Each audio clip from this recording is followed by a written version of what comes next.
Bueno, muy buenos días. Hoy nos encontramos con Isabel Cristina Díaz, quien es psicóloga especializada en psicología jurídica de la Fiscalía hace más de 15 años.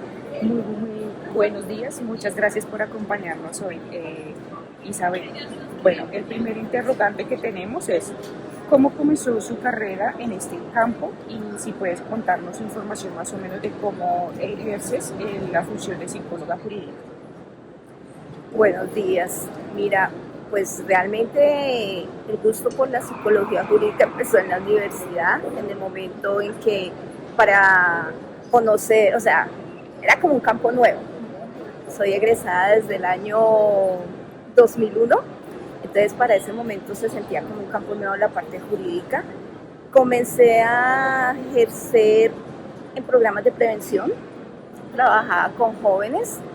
Entonces ya después tuve la oportunidad de ingresar a la Fiscalía General de la Nación, donde me encuentro hace 15 años, y allí he podido como ejercer a lo que se refiere a la jurídica, aunque en la actualidad pues hay como muchos campos de acción para la jurídica. De todas maneras, la parte forense es como la que más he manejado, entonces ahí ha sido como que en lo que me he desempeñado, parte de prevención. Ahorita pues no estoy de lleno en la parte de prevención, pero sí digamos que se hace como algo de peritaje. Ok, perfecto. ¿Cuál ha sido su experiencia más significativa trabajando en este campo? A ver, de pronto habría muchos, pero realmente inicié manejando temáticas de sustancias psicoactivas, de violencia intrafamiliar. Eh, a veces estaba también con testigos de homicidios, cosas así. Pero terminé en lo referente a delitos sexuales. Y eso es lo que ha sido que día a día me mantenga ahí. Es un campo bastante fuerte. Se encuentran cosas complicadísimas, pero sí, me ha gustado y es en el que he estado más tiempo. Estás en ese tiempo. ¿Cuál es el campo o campos de la psicología jurídica en el que se desempeña actualmente? Vendría a ser la forense, pero más entendida hacia que la labor que yo realizo, que son entrevistas a menores de delitos, víctimas de delito sexual, es dar a conocer lo que yo hago en un juicio. Es verlo más como ir a un foro y mostrar qué se realizó a través de la entrevista, qué se obtuvo, qué información se obtuvo a través de la entrevista. Porque la forense pues también la podemos entender hacia el lado de los peritajes. Llevar a cabo un trabajo en el cual voy a decir cómo está esa posible víctima a nivel mental o cómo de pronto está un victimario. Nos puede brindar muchas cosas, pero ya por la labor que yo realizo en la entidad realmente es recolectar una información y darla a conocer en el momento en que se genera un juicio. Pues, listo. ¿Nos podrías dar a conocer un caso como tal de intervención que haya sido importante para ti en el contexto jurídico? Sí, como te decía, pues hay como muchas cosas aquí, ¿no? Uno trabajar con menores de edad se encuentra de todo, pero de todas maneras, casualmente hace poco vine a saber el fallo que hubo en un caso. Era una niña con síndrome de Down, más o menos como de 14 años, que en el momento de la entrevista dio a conocer pues, que un familiar había abusado de ella. No manejaba muy buen lenguaje, nada, era muy poco lo que se le lograba entender, puesto que su nivel educativo, social, familiar, pues no había sido como muy amplio, entonces pues era una niña con mínimo lenguaje. Su condición de síndrome de Down pues también generaba como ciertas complicaciones. Entonces, afortunadamente, para el momento de la entrevista, como se graban, entonces ella manejó mucho lenguaje no verbal. Y ese lenguaje no verbal fue el que yo expresé en mi informe, sin llegar a diagnosticar o evaluar, nada por el estilo. Simplemente presentar, esta menor menciona esto y esto y esto, y lo muestra de acuerdo a este movimiento, no sé qué. Fui relacionando esto. Se dio inicio al juicio y ya en el momento en que la niña vino pues a ser testigo, realmente no. Por la misma línea no le entendió ni nada, pero ya entonces me permitieron ser testigo de referencia y ahí fue cuando di a conocer la metodología que yo empleé, lo que yo tuve y de acuerdo a la fiscal me decía que sí, que había habido fallo condenatorio para el señor, favoreciendo pues a esta niña. A la niña, claro. Listo. Desde tu experiencia, ¿cómo se integran las acciones psicosociales o los contextos jurídicos en los que has trabajado? Se puede considerar que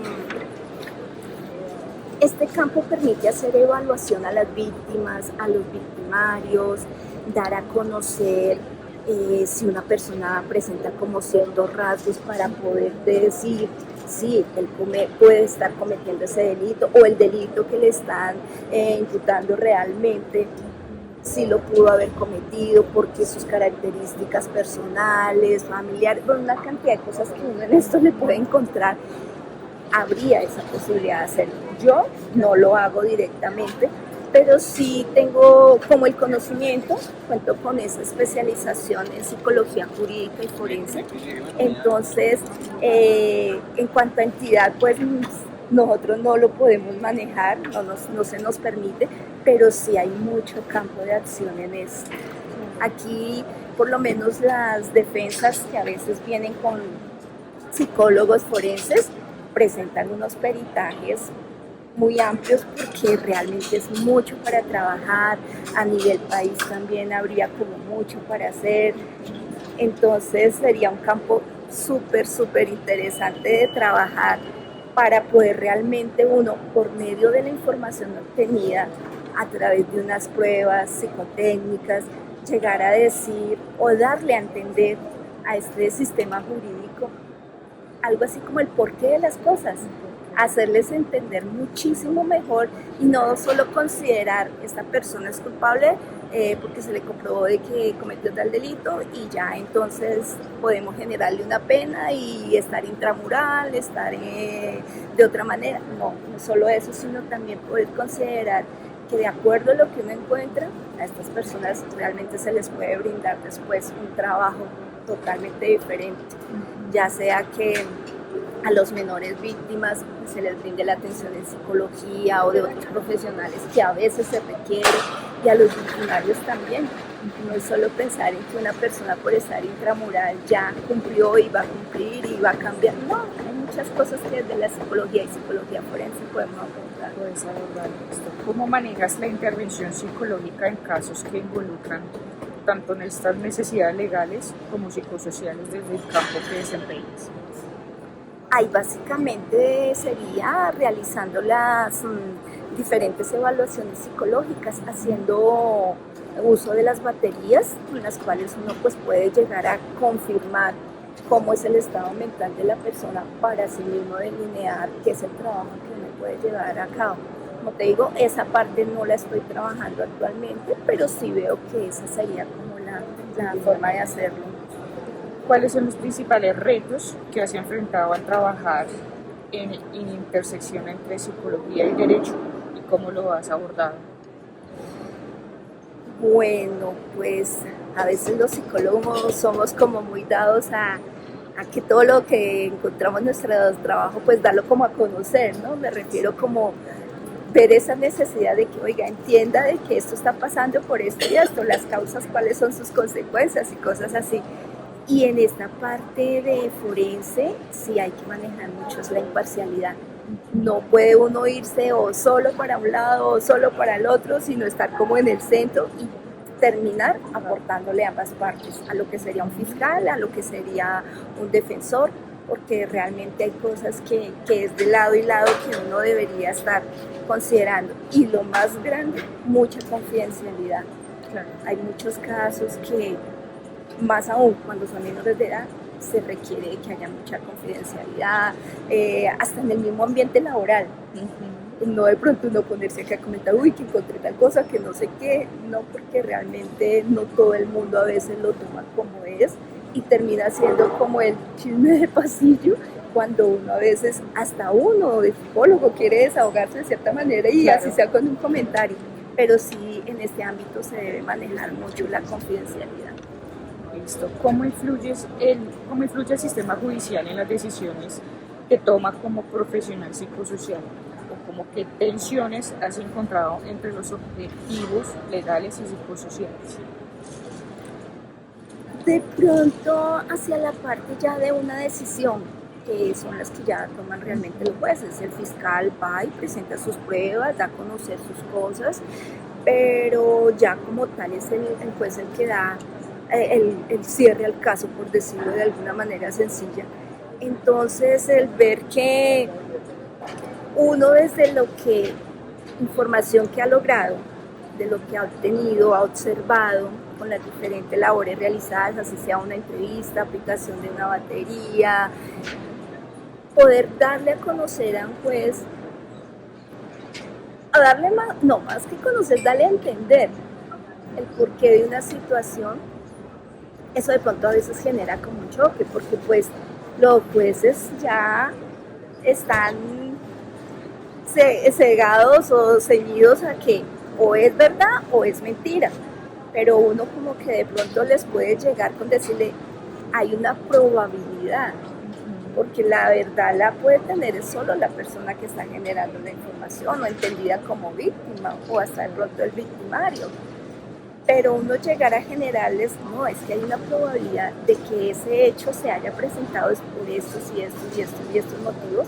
Entonces también es como hacerlo reaccionar, oiga, sí, miremos las cosas desde diferentes puntos de vista y no estemos como tan cerrados a que en este momento esto lo estoy entendiendo como una verdad o como hay una posibilidad de que no sea verdad. Entonces ya eso me hace dar como conclusión de que el caso, la persona va a ser detenida, bueno, las decisiones que tomen, pero sí de pronto es interesante ver que desde la psicología forense uno puede dar a conocer muchísimas cosas como los rasgos de las conductas delictivas, generar muchas pautas para que realmente, no es que cambien una decisión, pero sí tengan un sustento o una base mucho más firme para entender el motivo o la forma en que están tomando esa decisión.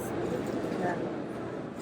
En situaciones legales complejas, donde hay que equilibrar las necesidades del sistema judicial con el individuo o la comunidad, ¿cómo se mantiene esa ética profesional? Pues considero que vendría a ser como con la imparcialidad. Es considerar de que hay dos polos, víctima-victimario, pero juntos requieren también como que haya justicia para ambas partes, como que se tome en cuenta lo de cada uno y cada uno reciba lo que realmente necesita. A veces es hasta una atención psicológica, psiquiátrica, médica, lo que se está viendo que hay la necesidad. Entonces, siendo bastante imparcial, considerar las partes. ¿Te has enfrentado a algún dilema ético en tu trabajo y cómo lo has resuelto? De cierta manera, sí. Digamos que al estar como testigo de referencia en los diferentes casos que yo he venido manejando, mi papel dentro de la entidad es dar a conocer la labor que realicé, cómo la realicé y que obtuve. Ningún tipo de comentario, ningún tipo de justificación o nada de opiniones o cosas similares. Entonces a veces uno se encuentra con eso, que quieren es que uno les dé la opinión, bueno, pero usted en este caso, ¿cómo ve a esta persona? ¿Qué de pronto podríamos hacer? Cuando uno pues está maniatado porque no ha trabajado de la forma en que tuviera todos los elementos para poder dar una opinión. Claro. Porque una entrevista te puede aportar información, pero la misma entrevista te va a generar que hagas otras actividades, que hagas una corroboración, que vayas mucho más allá y no te quedes simplemente con lo que de pronto 20 minutos, una hora vas a estar recibiendo de información. Entonces hay ocasiones en las que no importa que usted no haya hecho eso, pero usted es psicólogo, entonces usted puede opinar, usted puede dar una justificación de por qué hizo tal pregunta o por qué tal otra. Pero es que realmente eso no es así, eso me lleva a una preparación. Si yo hago una pregunta, ¿cuál fue mi objetivo con esa pregunta?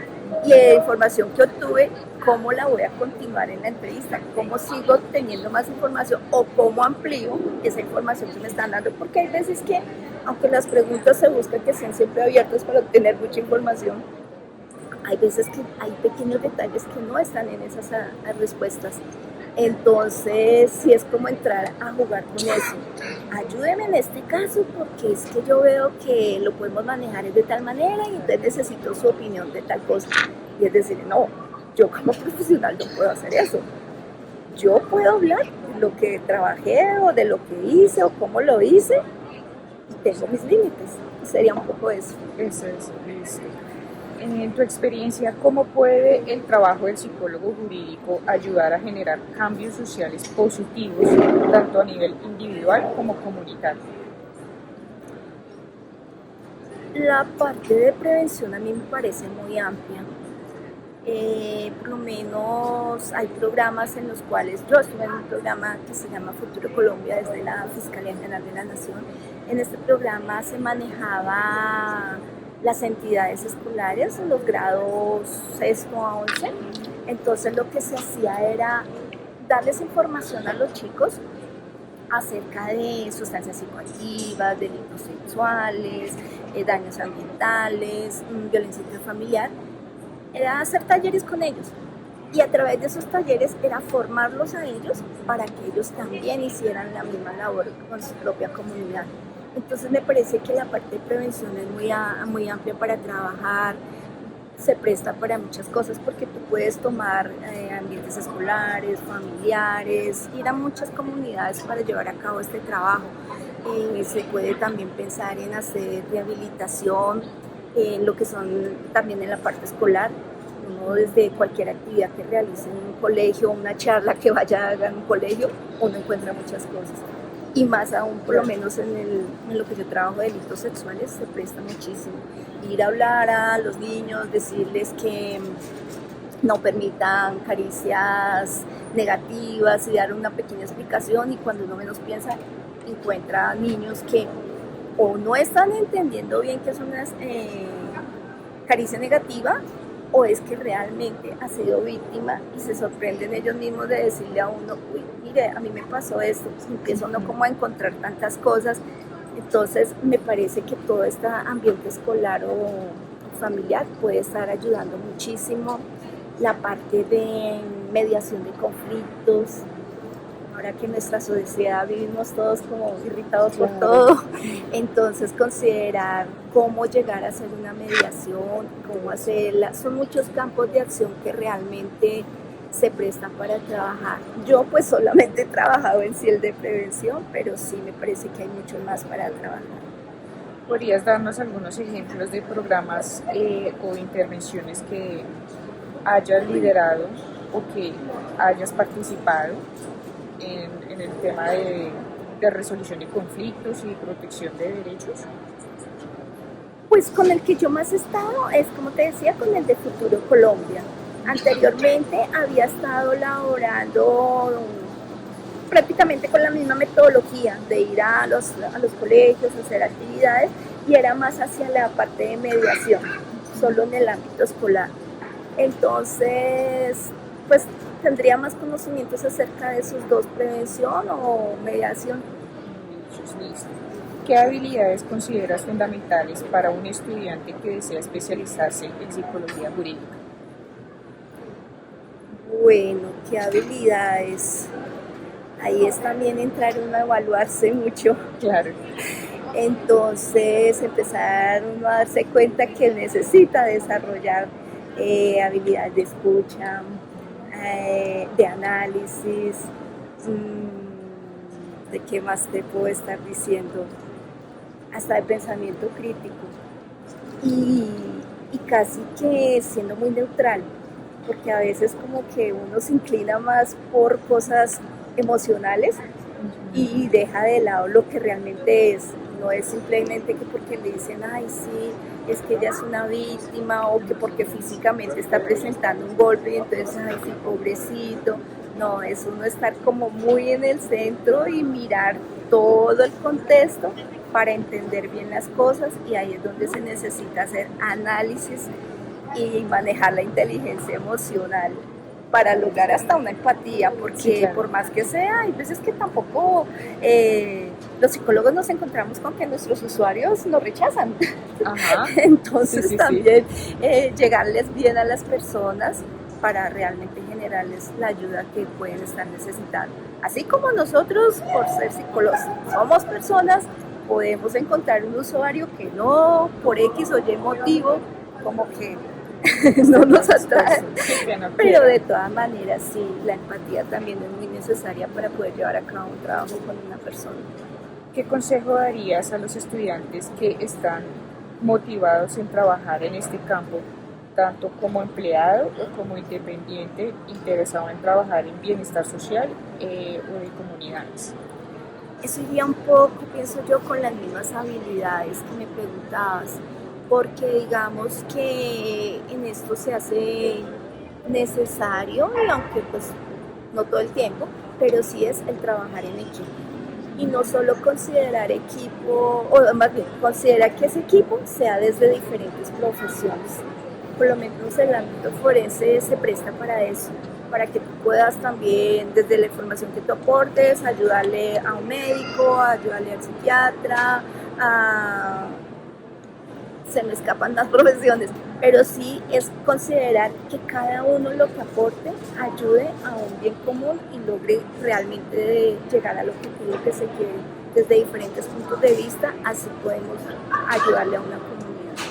Muchísimas gracias, Isabel, por este momento, por darnos todo tu conocimiento que para nosotros va a ser muy valioso y muchas gracias. Con muchísimo gusto. Que tengas una linda tarde. Gracias.